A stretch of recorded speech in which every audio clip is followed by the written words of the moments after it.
Rice and beans. This is a combo that you can find in literally every country around the world. However, how countries prepare this iconic duo differs greatly. And some of these dishes have challenged me in a way that I did not expect. Risotto, come on. Get there. 1, 2, 3. No! It hurts my soul. So today we are looking at 5 rice and bean dishes from 5 different countries. Let's get started.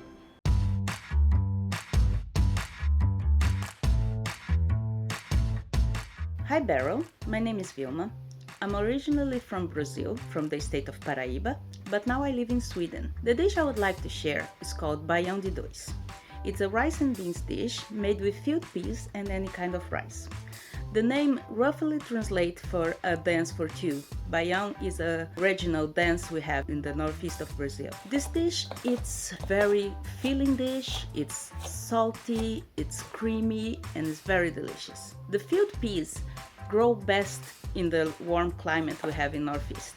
That's why it's typically made with those kinds of beans, but it can be made with any kind of beans actually. So this requires a special type of cheese called queijo coalho. If you cannot find it, because there's a tiny Brazilian grocery store in New York City where we found it, you could use halloumi. You just want a cheese that is able to not melt everywhere, and halloumi would be a good substitution.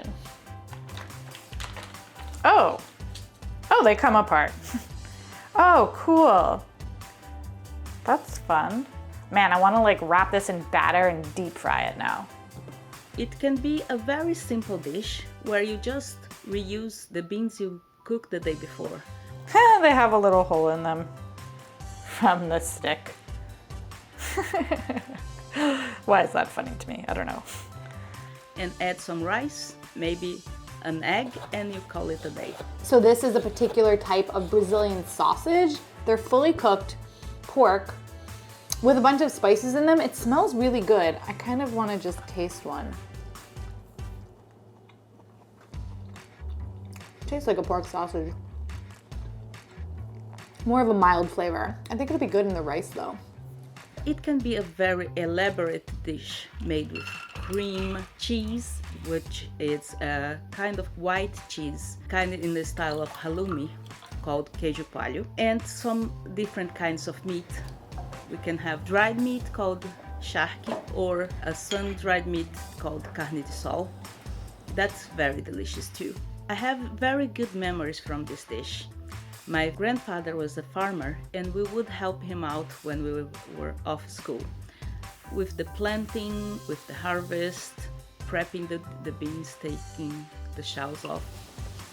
I'm washing this in the smallest, stupidest bowl. This was a bad idea. I need something bigger. Okay, cut. And it would be a family activity that we would all sit around the living room doing this and sharing stories, telling jokes, because we are very joking people. We like to laugh. The name of the dish, it calls for the dance where the couple is very close together and the rice and beans are dancing close together in the pot. It's a very poetical dish. It's very simple and very delicious and happy, and it basically represents the people of the northeast of Brazil. This is definitely a loaded rice and beans dish, I would say. And it smells really good. It has the consistency of risotto with none of the heartache. That sausage is really good. Even though I got this sausage at a Brazilian grocery store, I think you could use any type of pork sausage if you were gonna make this at home. Okay, but now I need the rice, beans, and the cheese.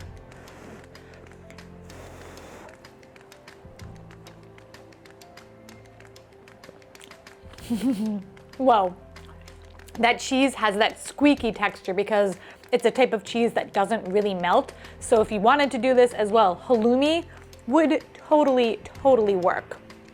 The cheese is like a little bit salty, which I really like. The rice and beans in this are delicious. I've never had field peas before. I soaked them overnight and then they only cooked for about 20 minutes. So it wasn't a big amount of time in the kitchen waiting for beans to boil, which sometimes if you're using dried beans, it can be annoying. That is for sure. Making this dish, I also wasn't sure about the rice to beans ratio. It's more peas than rice. I was cooking it being like, uh-oh, I called this a rice and beans dish, but the rice obviously plumped up and cooked. So now when I'm eating this, it is a rice and beans dish. It's a rice, beans, sausage, and cheese dish. And it's delicious. I would say this is a dish, having made a lot of Brazilian dishes, where I'm like, yeah, this is a Brazilian dish. Anytime that there's an opportunity to add a little bit of meat, Brazil is going to add a little bit of meat. I would say overall this was actually a really easy dish to make, and even though I was using ingredients that might not be super accessible, I got the peas online at Amazon, which I will link in the description, and you could use any pork sausage and halloumi if you wanted to replicate this at home. So even though it's got like specialty things, I think they're all also really easily swapped out, which makes it so that you should definitely try this at home. That was weird sentence structure, but you should try it at home. If you're into the idea of rice and beans, but not really into the idea of cooking rice, let me introduce you to Minsley, the sponsor of today's episode. Minsley makes single-serve microwavable rice that takes just 90 seconds. And their rices are 100% organic, gluten-free, whole grain, shelf-stable, and ready in 90 seconds. And their cooked brown rice is a fun and healthy alternative to white rice. The nice thing about the single-serve microwavable packs is that no extra dishes are required and barely any time spent in the kitchen, just the time in front of the microwave. These are all fully cooked and shelf-stable, so they'll keep for a while in your pantry. Other than beans and rice, this is great with vegetables, with curries, or even with just a basic fried egg and some queso manis on top. One of my favorite combos. Oftentimes on my channel, the recipes are pretty large, so getting something like this is a great way to cook for just one. Like in my chicken and rice episode, you can make the chicken and just use some of this rice.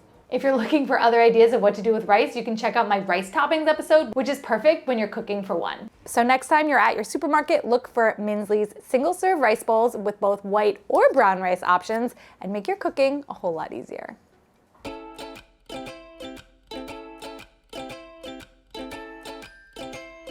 Hi Beryl, my name is Cristian and I'm from Milan in Italy. The dish I want to talk about is Borlotti beans risotto, or risotto coi fagioli Borlotti. It's a savory and creamy dish of rice that is cooked with a butter and onion soffritto and then beans and sausage, and then braised by adding a couple of ladles of broth at a time and stirring. This makes the rice absorb the taste of the other ingredients and release its starch to create a soft, smooth cream that covers everything and gives the risotto its classic rich taste and texture. Therefore, the key ingredient for risotto is the rice. You need the short grain starchy variety like arborio, carnaroli, roma or violone nano. The second ingredient is Borlotti beans, which is a medium-sized variety of beans with whitish or light tan skin with purple streaks that is commonly grown around here. I think they might be called cranberry beans abroad. The sausage that I needed to get had no seasoning whatsoever. I found this no fennel sausage, which I think is the blandest sausage that I was able to find at a butcher. This is what it looks like. It's like I'm unwrapping a gift. Just a plain old sausage. It doesn't have much smell to it. And the final ingredient is riganega, which is a classical northern Italian pork sausage that is soft, fresh and very minimally seasoned. It has no fennel, no spice, no extra ingredients. The result is a rustic yet rich tasting and hearty comfort food that is perfect for the cold season. I'm looking for how long I need to cook the wine to cook out the alcohol, and the numbers are all over the place from like 30 minutes up to 2.5 hours. I think because I didn't put that much in, I don't need to cook it for as long. I can smell the alcohol still, so we're not ready yet, but yeah. In this recipe, Cristian says, do not wash the rice. So I'm not washing the rice. Look at this, look. Don't wash it, exclamation point. Risotto is a rice cooking technique originates from northern Italy, but nowadays it's common in the whole country. This specific variety of risotto with beans and sausage has very humble origins and roots in the rural tradition. We want to hear it crackle. That's crackling. Snap, crackle, pop.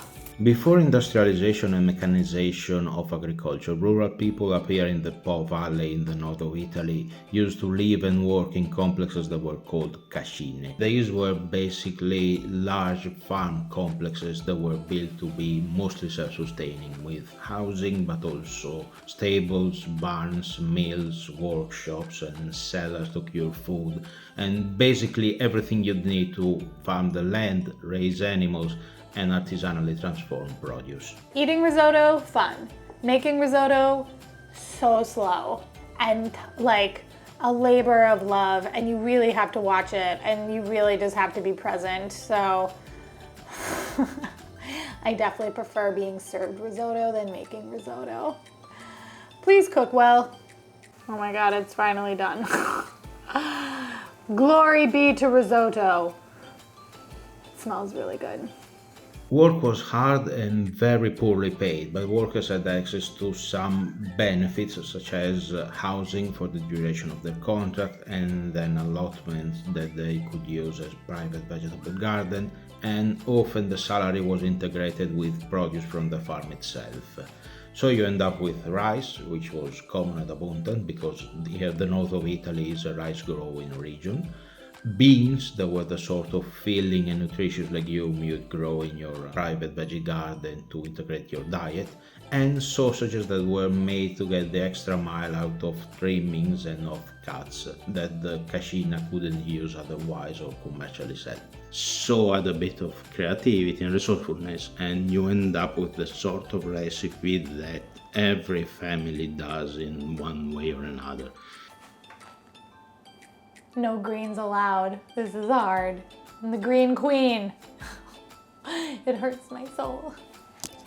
My grandmother loved this recipe. In fact, my grandparents were rural workers. My grandmother, in fact, used to be a rice field worker, a mondina. She called this risotto el risotto della festa, which means the rice for celebrations and holidays and feasts. We love rice in our family. We kind of prefer it to pasta even. I hope it doesn't get my Italian citizenship revoked. It's the sort of dish that comes up every time our family is together, so I hope you guys like it. I'm exhausted.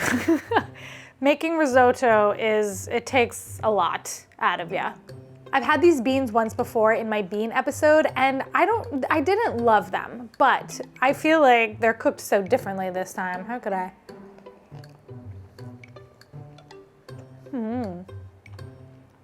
Wow, that's rich. You can taste all of the broth and the cheese on top of it. It is so creamy and the sausage is nice in there. I feel like it makes the dish very rounded, that you have protein and you have the carbs. This used so much stock. I was shocked how much stock I put in here. I put in 1.5 of those boxes to make this. So if you were making stock yourself, you really would need to make a lot of stock.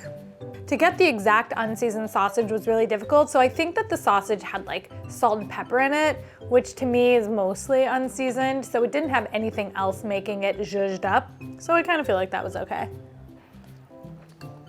Risotto is definitely one of those dishes, when you get it at a restaurant, you're always like, oh yeah, risotto. But when you make it, you're like, oh, risotto, cook already.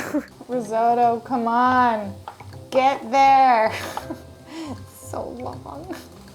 I think it took 35 minutes for the rice to cook down because it's so slow, just adding a little bit of broth, stirring it, a little bit of broth, stirring it, a little bit of broth. And every time I was like, surely it's done. The rice was still crunchy every time, until all of a sudden it wasn't. That was a happy moment. I think this is a really interesting take on beans and rice, something that I didn't expect. And I feel like Cristian taught me, and hopefully all of you, so much about Italy and about the farming culture there. I had no idea, and I thought it was really interesting when he was talking about pasta versus rice.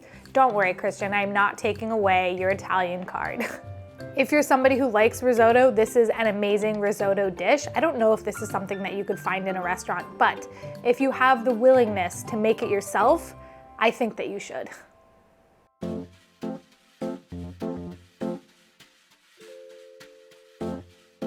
Hi Beryl, hola a todos. My name is Liliana. I'm a Peruvian woman living in Sydney, and I am coming from the land of the Wangal people in the Eora Nation.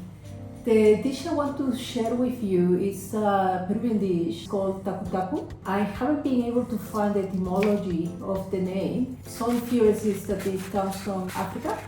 Other theories is that it's a native Peruvian Quechua word. Tacu basically is a dish that is made by cooking beans, mashing them and mixing them with rice. And you get it all together and fry it like a patty. You serve it with, we call it salsa criolla, but it's really not a sauce. It's like chopped up onions mixed with olive oil and tomato and a little bit of chili. In some places, they will serve it with a fried egg on top of it. I think this is an interesting dish.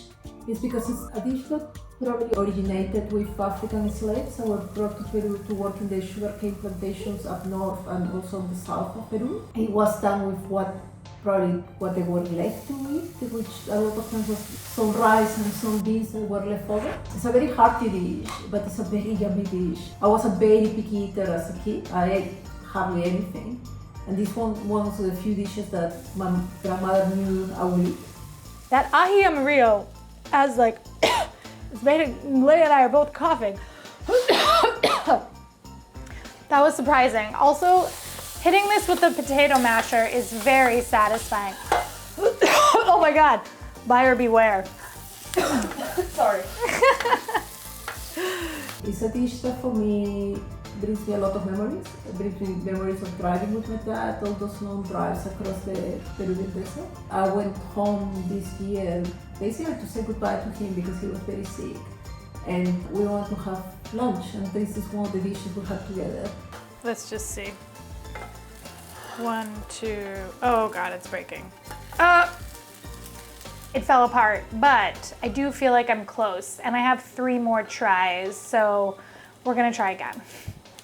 Now that this mash is cooler, I'm gonna shape it with my hands because I think that's where this went wrong. It was too loose, so I'm gonna make the shape and then I'm gonna put it in with my strong hands. Strong hands. I don't know if this is the way, but it's the way I'm going. 1, 2, 3. Yes, but it's not that browned. It's okay, we're gonna let it cook a little longer. Oh, okay, it's more browned. That looks better. That was a little stressful. I have my pile of broken dreams here, but I have one good one, and really, you just need one good one for camera, for video, for the show. I mean, it's a very simple dish, it's a very hearty dish, but for me it means a lot because it was something that I would share with my dad in those very long drives. That is one big memory I have of my time with him. Hope you make it, I hope you really enjoy it, and that's something that you and your viewers decide to try. Muchas gracias y hasta pronto. Ciao. I think my plating for this dish is pretty nice looking. The big plate, the little thing, it's giving me the bear, you know what I mean? And anytime you put a fried egg on a dish, I think it always gets at least 5 times better. Let's slice the yolk. Yolk sliced.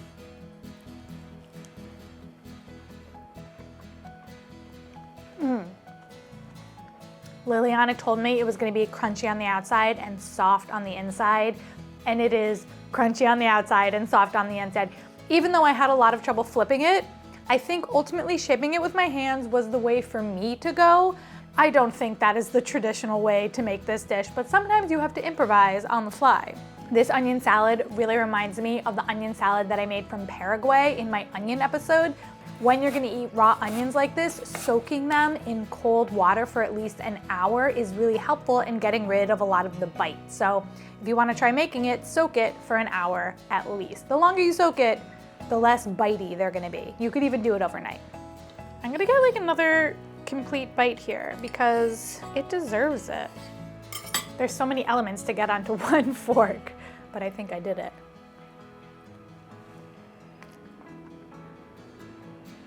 What I love so much about this rice and bean combo is the texture of it, that it is really soft, but the flavor of the beans is really, really strong still. There is no doubt that this is a rice and beans dish done in a preparation that I have never had before, which is very cool. The sweet plantain and the bitey onion salad with that creamy egg yolk brings everything together. I don't know how much I would love this dish on its own without all the accompaniments, but you're meant to eat it with all those things. And so the dish is a complete dish when you have everything on the plate.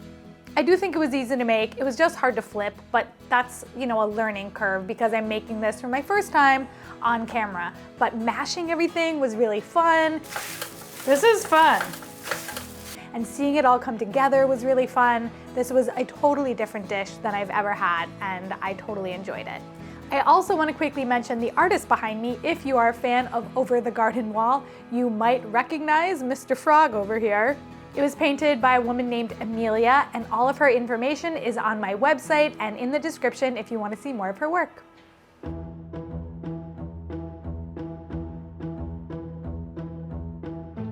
Hey everyone, my name is Debilee. I'm originally from New York City, now living in Nashville, Tennessee, and of Puerto Rican descent. Today, the dish I would like to share with you is my grandmother's recipe for Arroz con Gandules. Arroz con Gandules is the national dish of Puerto Rico and a staple in many Puerto Rican homes. It is characterized by its golden yellow color, which comes from annatto seeds, tender pigeon peas, sofrito, which is a common cooking base throughout the Caribbean island. In Spanish, we call it recaito, as well as a unique blend of spices. Together, it creates a very flavorful and balanced meal, and its versatility, being able to be eaten as a holiday dish or in everyday settings, make it something that is often eaten in homes throughout Puerto Rico, and anywhere you'll find Puerto Ricans, you'll probably find arroz con gandules. I like this dish because it represents Puerto Rico's unique blend of influences. It combines Spanish rice, African annatto, and the Puerto Rican native culantro into one harmonious dish. I love it because it reminds me of sitting in my grandma's kitchen and hearing her stories about being a little girl in Puerto Rico. It is savory and rich with a gentle kick from my grandma's secret ingredients, and the ingredients don't overpower one another. They work together beautifully to create a comforting and memorable meal.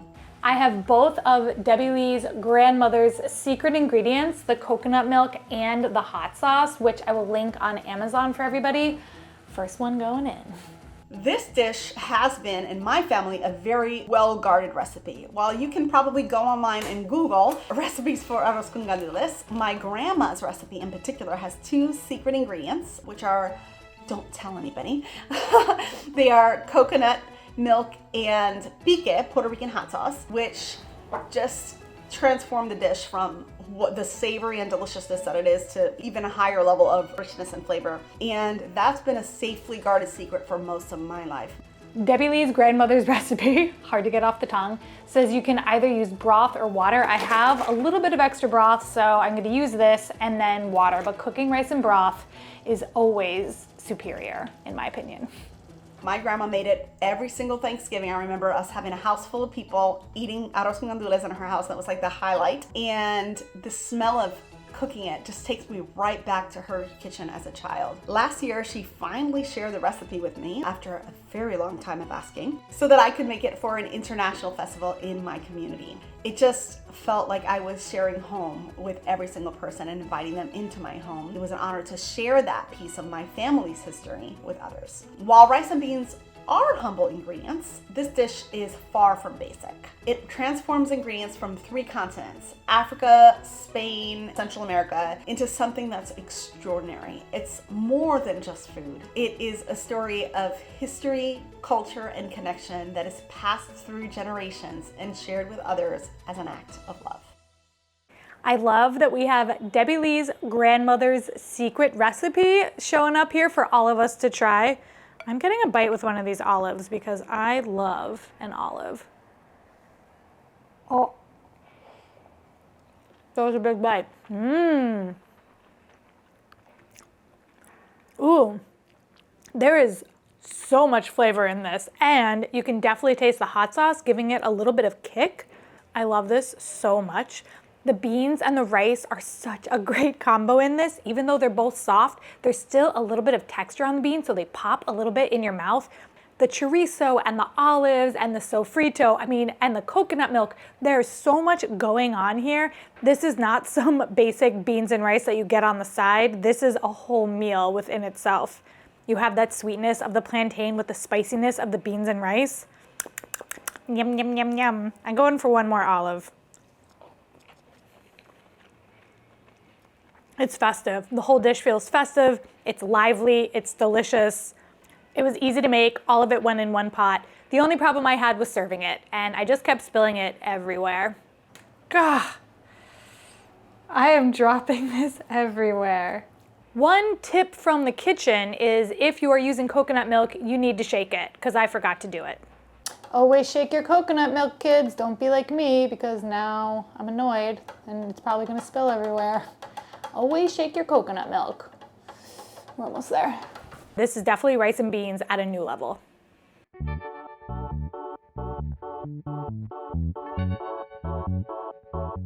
Hi Beryl, my name is T. I live in Melbourne. My family are originally from Vietnam, but I grew up in Australia. The dish that I would like to talk about today is called Xoi Dau Den, sticky rice with black beans. Xoi Dau Den is glutinous sticky rice that is steamed with coconut milk and beans. It is then topped with shaved coconut and sprinkled with sweet and salty toasted sesame seeds and crushed peanuts. It is both a savoury and sweet dish. It has a lot of fun, textural elements that all come together at the end. I don't eat this dish very often, but when I do, it's a lovely treat. It is the textural component that I enjoy. So I was gonna use just canned black beans, but Leia came over and was like, here are the beans for the episode, and she apparently passed off to me an old dusty bag of black beans that her friend had given her. So third generation black beans, so that's why I cooked these myself, but you could definitely use canned black beans. Leia. You're welcome. I love the crunchiness of the toppings, but also the richness that the coconut milk lends to the sticky rice and the beans as well. This is a very common street food found in Vietnam. It is a grab and go dish that can fill you up at the start of the day and get you ready for a long day of work. It is very affordable. Not only is it a street food, it is also a celebratory food. Soy is found on the tables of many celebrations, like first month celebrations for your child, and even celebrations like weddings and funerals. I feel like Vietnamese people are quite versatile with the ingredients that they're given. With the abundance of coconut, beans and rice, they're able to transform such simple ingredients into hearty dishes that are quite sustaining and affordable.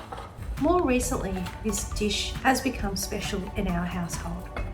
Our son turned 1 last June.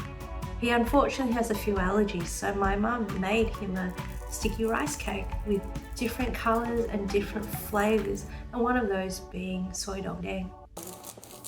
Sounds like bubble wrap. These sesame seeds, crushing them, are smelling so nice. Wow. Surprised. This is cool. I've never done something like this. Whilst this dish is made with very simple and humble ingredients, it can be either dressed up or dressed down depending on how you like your toppings. Everyone should give this dish a go. It is relatively easy to make with accessible ingredients that you can buy at your local Asian grocer. It is affordable and a great dish that you can share with your loved ones. Hope you enjoy it. Bye. I feel like I am either going to love this dish or I'm not gonna like it. For some reason, I feel like this is a black and white dish for me. And I am excited to try it at the same time. I love it. I absolutely love it. I knew it was gonna be like this for me. This is almost the most rice and beans dish that we've done, where this is about the rice and the beans. I would never have thought to put sticky rice and black beans together. On their own, they taste really good. There's you added a little bit of salt when you cooked them. I like the rice and bean. However, the peanut and sesame topping with a little bit of sugar in the coconut, it is the perfect amount of sweetness. Wow. There's that smokiness to the roasted peanuts and the roasted sesame seeds, and the coconut brings that really gentle sweetness out of everything. I am so surprised by this dish because I didn't really know where I was going. While I was making it the whole time, I was like, I don't know where I'm going with this. I don't know what I'm doing. But I definitely got there. It's something totally different, but I feel like the ingredients are really common and you could get them anywhere. You could even buy roasted peanuts. You don't even have to roast them yourself. And this is a dish that will transport you. It doesn't taste like anything that I've ever had before. And I just love how it was made with things that are really easy to find pretty much anywhere in the world. I think sticky rice is easy to find around the world. I don't know, let me know if it's not, or if you don't know how to find it where you live, because I feel like it's common. Oh yeah, we sticky. Sticky icky. I love being surprised like this with dishes. Definitely surprised in a great way. Leia can't try this because she can't eat peanuts, and I just like covered it with peanuts. Sorry. I hope you enjoyed this episode and are thinking about rice and beans in a slightly different way. All the recipes are in the description, and I'm leaving you with our chicken and rice episode and our rice episode until I see you guys next week.